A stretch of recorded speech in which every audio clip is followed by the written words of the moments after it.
કલા પ્રેરણા અને સંસ્કાર ભારતીના સંયુક્ત ઉપક્રમે યોજાયેલ ચિત્ર પ્રદર્શનનો સમાપન સમારોહ યોજાયો। મારું નામ રજનીકાંત અગ્રાવત છે। જૂનાગઢમાં છેલ્લા 1 વર્ષથી હું કલા પ્રેરણા સંસ્થા ચલાવું છું। આ કલા પ્રેરણા સંસ્થા 1 વર્ષ પહેલાં મેં બનાવી ત્યારે એમાં 35 કલાકારો હતા। અત્યારે મારી પાસે આ પ્રદર્શનમાં 64 કલાકારોએ ભાગ લીધો છે અને આ ગ્રુપમાં 110 કલાકાર છે। જે 64 કલાકારોએ ભાગ લીધો એમની અમે 2 તંતન પૂર્તિ લઈ અને 144 પેઇન્ટિંગ આ પ્રદર્શનની અંદર મૂક્યા છે।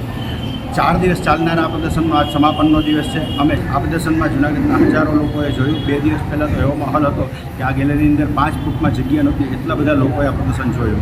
આજે 4થો દિવસ છે, આજે સમાપનનો દિવસ છે।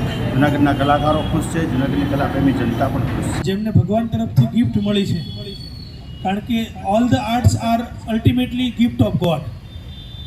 કલાના સાધક બની શકાતું નથી, કલા વારસામાં પ્રભુ કૃપાથી આવતી હોય। મને આનંદ એ વાતનો છે આ કાર્યક્રમ થકી જૂનાગઢના કલાકારોને પોતાની કલા પ્રદર્શિત કરવા માટેનું પ્લેટફોર્મ પૂરું કરવામાં આવ્યું। પેઇન્ટિંગની કિંમત કોણ છે, કેટલામાં પેઇન્ટિંગ વેચાવું કે વેચાય એને બહુ મહત્ત્વ નથી, પણ તમારી કરેલી કલાનો કોઈ કદરદાન મળે છે ત્યારે એનો કલાકારને આનંદ હોય છે। સર્જનની પરિકલ્પના ન હોવાથી થાય છે। નવા કાવ્યનું સર્જન પણ તમારું કાવ્ય ભૂલાય ત્યારે થતું હોય છે। એમ આ તમારું પેઇન્ટિંગ જ્યારે વેચાશે અથવા તમે કોઈને આપશો તો નવું પેઇન્ટિંગ બનાવશો અને કલાકારમાં ધીમે ધીમે સજ્જતા આવે છે, એની ધાર ખીલતી હોય છે, એના કલરોમાં 7 રંગ પૂરાતા હોય છે। તમારું એક પછીનું બીજા પછી ત્રીજું એમ તમારું જેમ પેઇન્ટિંગ કરતા જશો એમ તમારા પેઇન્ટિંગની ગુણવત્તા, એનો થીમેટિક એપ્રોચ મેં આજે જોયું, આજ મોડર્ન આર્ટ હોય, થ્રેડ વર્ક હોય, વોટર કલર વર્ક હોય, આ જુદા જુદા પ્રકારના તમામ પ્રકારના પેઇન્ટિંગ્સ આજે આપણે આ હોલમાં કર્યા છે। ત્યારે હવે યુનિવર્સિટી દ્વારા પણ જ્યારે કોઈ મોટા પ્રકારનો કાર્યક્રમ હોય, ખાસ કરીને કોન્વોકેશન કે એવું, એ સમયે પણ આપણે આ બધા ચિત્રકારોને આમંત્રિત કરવા જોઈએ।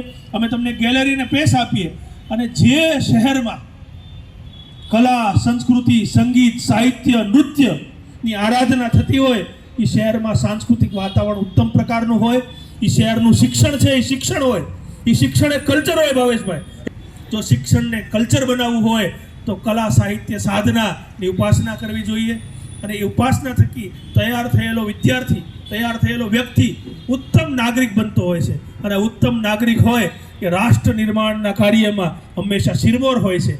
એનામાં પ્રમાણિકતા, ફરજ, નિષ્ઠા, વફાદારી આવા ગુણોનું આરોપણ કરવું નથી પડતું હતું।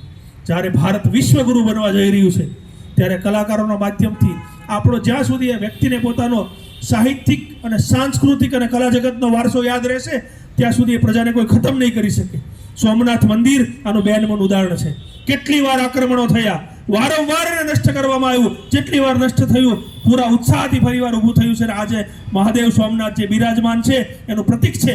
સંઘર્ષમાંથી કલાકાર ઘડાતો હોય છે, સંઘર્ષમાંથી તમારી પ્રતિભા ખીલતી હોય છે। હવે તમે સૌ કલાકારોએ, હું સમજી શકું છું જૂનાગઢ જેવા નાના સેન્ટરમાં ઓછા રિસોર્સ હોય, તમે આ તમારો કલાનો વારસો જાળવી રાખ્યો છે કે તમને સૌને હું અભિનંદન આપું છું।